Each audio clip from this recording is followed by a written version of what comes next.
I'm joined now by former senior State Department and CIA official Ned Price. Ned, thanks so much for joining me. Brian, thanks for having me back.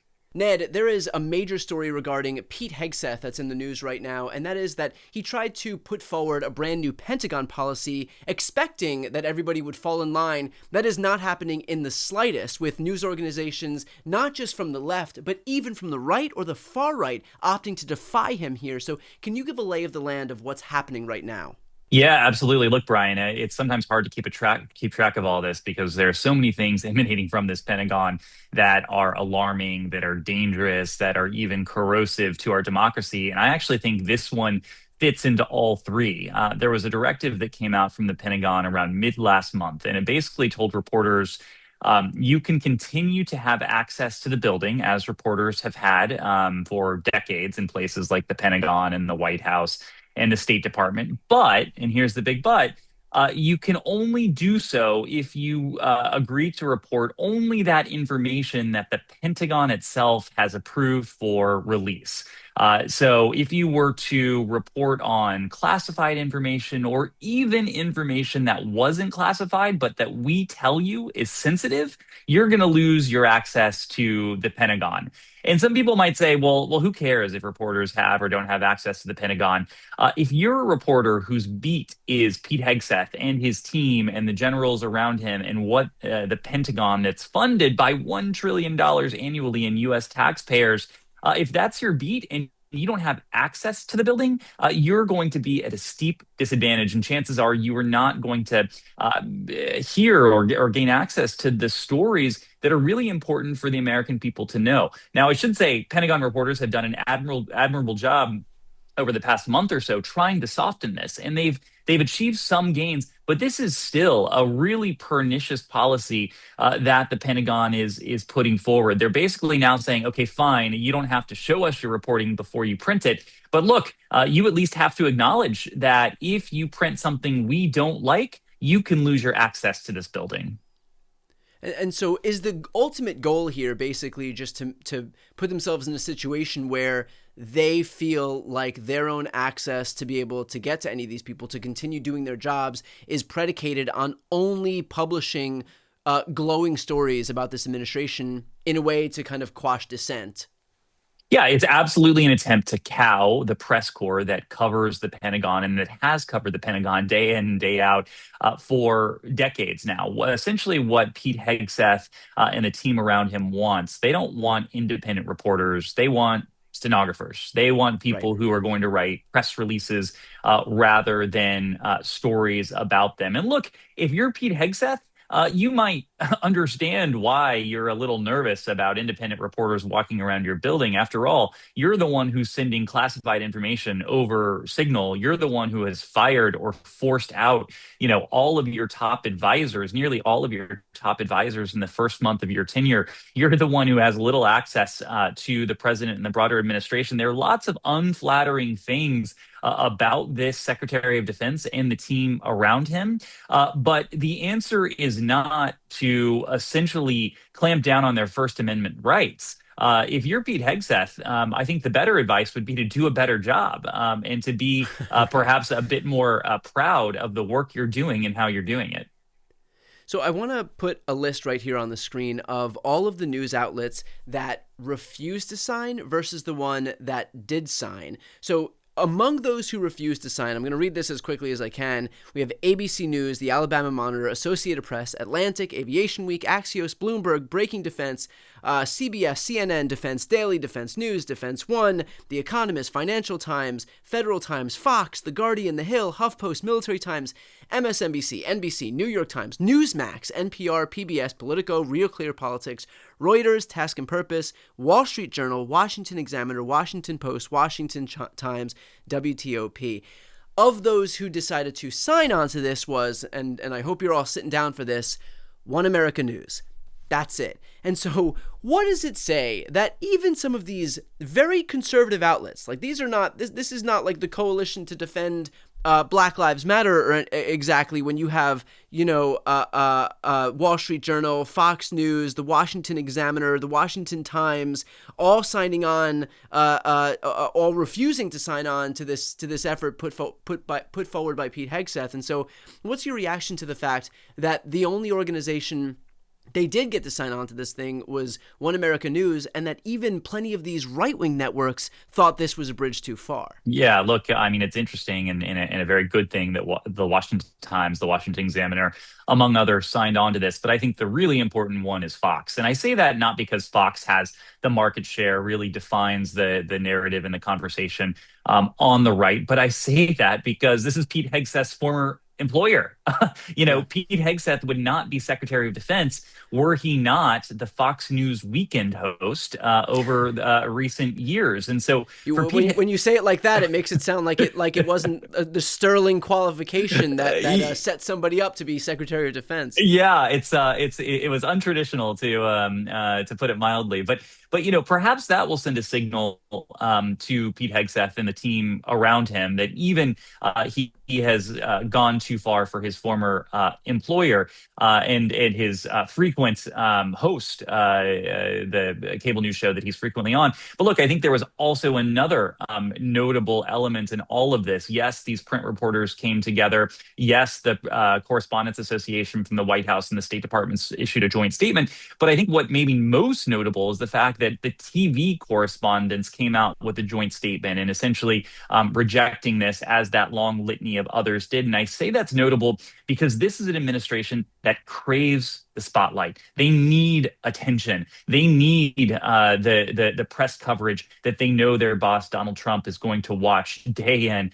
day out on Fox News, on some of these other networks that have signed on to this. And so, look, if these TV networks continue to band together, and they are jointly kicked out, and there's no glowing coverage from Fox, or there's no coverage at all from anyone of this Pentagon, that ultimately is going to be a bad thing. Yes, for our democracy, which I care about. Yes, for the right of the public to know, which I care about, but also for Pete Hegseth. Because when Donald Trump turns on Fox, he's not going to see Pete Hegseth there standing at the podium, really in a self-aggrandizing way, praising his boss. And that's going to be a problem.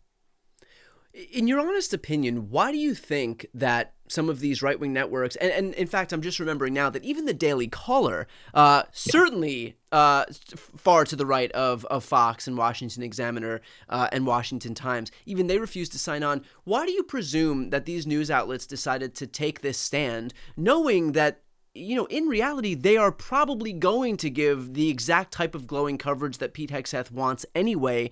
And so whereas it would have been easy for them to just kind of sign on to to say that they would do something that they likely were going to do anyway, why take this stand?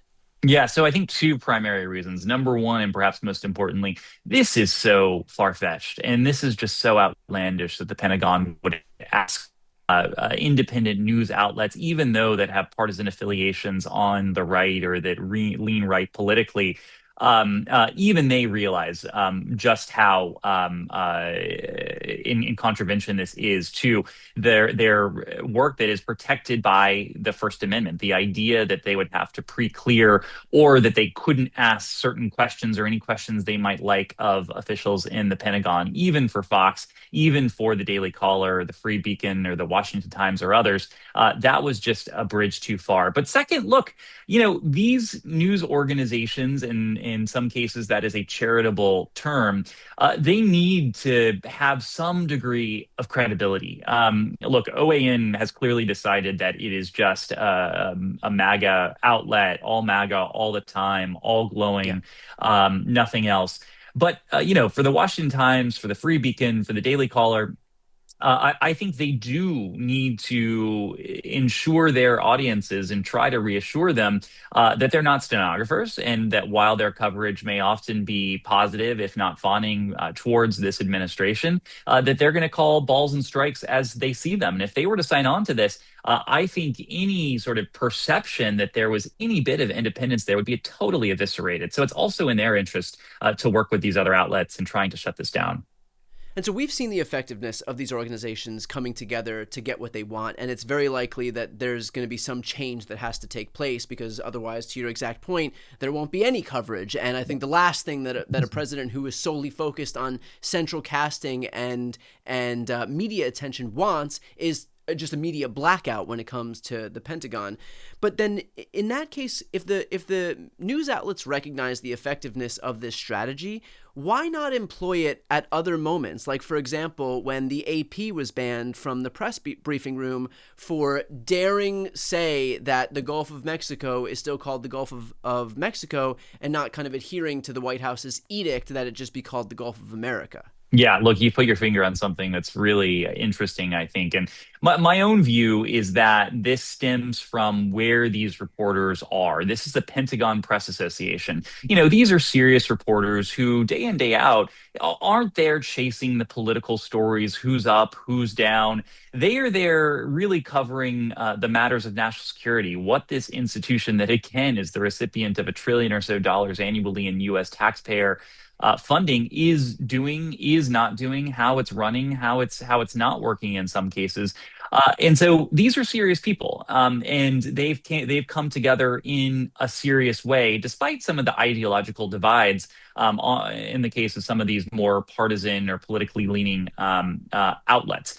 I think the White House press corps is quite different in that sense. It's a much more fractious bunch. It is a crew that is much more interested in the horse race and the politics of it all. I don't want to say they're more focused on trivial matters, but in some cases they're focused more on personality over substance. And it's much harder for them to come together because everything they do is under a much larger political magnifying glass. But look, my hope is that the White House Correspondents Association and reporters who cover this administration across DC and around the world will really get a spine after seeing what these Pentagon reporters are doing. They've already eked out some, at least small changes. And I think you're right.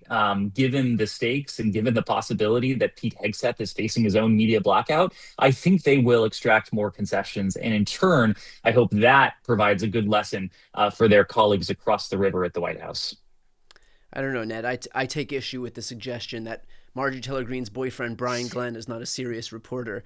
I'm sorry to offend your and his sensitive sensibilities right there. Yeah. Yeah. Okay, let's finish off with this. You had alluded to the fact that there would be changes here. What kind of changes do you anticipate we'll see here? And frankly, recognizing the power that all of these media outlets have by virtue of banding together, can't they really create big changes if they want to see them? I mean, recognizing that the power they have by organizing here, really, they don't have to necessarily just settle for changes around the edges. Can't they just get exactly what they want and stand their ground and not feel like they have to settle for some half measure or, okay, we're not completely surrendering all of our autonomy, and so that's good enough for us? Like, they see that they have effect. Like, they did the hard part already. They banded together. They said no. Yeah. They got the Fox Newses and Daily Callers to agree with The Atlantic and ABC News and Washington Post and New York Times. That's the hard part. So at this point, why not go all the way and try to get as much protection and as firm, guarantees as they possibly could? Yeah, so I'd say a couple things. Number one, this is a group of reporters that really can't surrender. And I say they can't surrender because surrendering here would be tantamount to confessing they're not going to do their job or not being in a position to do their job. But at the same time, I think this is an administration that in many ways is unwilling to surrender entirely. And so I think there has to be some sort of middle ground here that allows both sides to at least claim the victory. And look, the nub that continues to prevent these reporters from going along with this is the idea that they have to sign to at least acknowledge that they understand the Pentagon the Pentagon guidance that they are not to publish this, and that it could be, if they do publish classified or even unclassified, but otherwise sensitive information, grounds for expulsion from the Pentagon. Look, I think one potential off-ramp here is that the Pentagon sticks with these rules and says, look, if you publish classified information or information that's unclassified that we don't like for whatever reason, we reserve the right to kick you off, but we're not going to make you sign this. We're not going to make you acknowledge that you understand that. That could be one off ramp. Look, I don't Yeah. want to say that's the ideal scenario. We don't want an administration